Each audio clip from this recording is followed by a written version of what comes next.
esteem is indicated by an Irish Film Institute retrospective of Spielberg's work in January 2012, and the British Film Institute's use of images of E.T. in posters publicizing BFI South Bank, previously the National Film Theatre, in 2015. Nevertheless, background to the companion includes blanket dismissal, not least by critics and academics who confuse Spielberg with other blockbuster directors.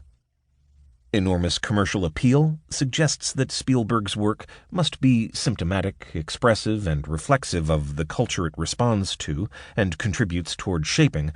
although the exact relationship is typically a matter of presupposition. Many pundits adopt an oppositional stance, either elitist or more or less consciously political, in relation to Hollywood cinema as predictable propaganda for the American way, of which Spielberg's output is at once one of the most salient, apparently typical, and hence, in view of its international success, most reprehensible embodiments.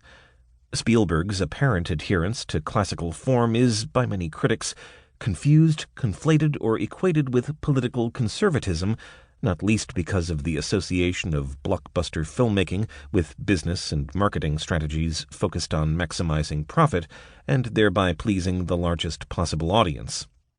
Such classicism nevertheless sits awkwardly alongside Spielberg's multivocal address to different audiences, attendant stylistic range, and adoption of technological advancements in the realization of his audio-visual ambitions, and his centrality to economic and industrial transformations.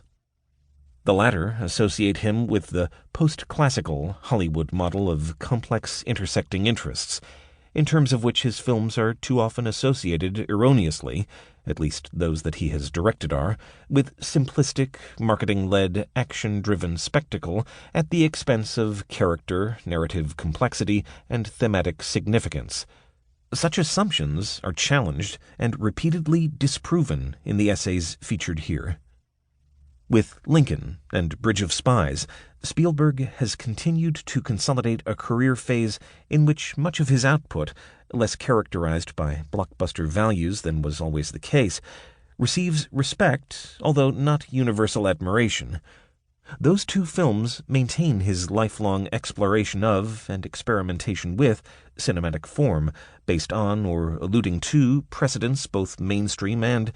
more than negative criticism acknowledges, sometimes notably abstruse.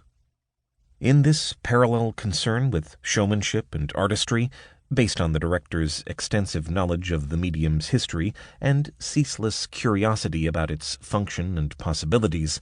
Spielberg echoes two of his more obvious formative influences, Alfred Hitchcock and John Ford, who, until nearly 50 years into their filmmaking, were similarly not taken seriously by arbiters of taste and quality. Even at its most stately and classical, Spielberg's filmmaking does not default to a safe, unquestioning, would-be mimetic mode, but rather uses style to highlight, should the spectator be inclined to notice, its own mediation and construction. Self-consciously dialogic positioning in relation to precedents in Hollywood and alternative traditions interrogates the adequacy of Lincoln, Bridge of Spies, or indeed any cinema, to events and issues portrayed. As an example of blindness to such possibility, former Village Voice film critic and academic J. Hoberman has reprinted in a book his original review of The Terminal. The unamended article follows new material that describes the same presidential election year's extraordinary pageant of Ronald Reagan's funeral as subsuming all political conflict in a simplified, sentimental, personality-driven narrative, the year's preeminent example of Spielbergization. Gratuitous assumptions are made with the expectation of knee-jerk agreement, particularly offensive in that one might concur with the writer's worldview generally if reasoned evidence replaced the self-righteous harangue. Instead, Hoberman glosses over the function and form of funerals, the links between personality, privilege, and the presidency, and a particularly conservative one at that, aligned explicitly with religious groups such as the moral majority, the relationship between American individualism, popular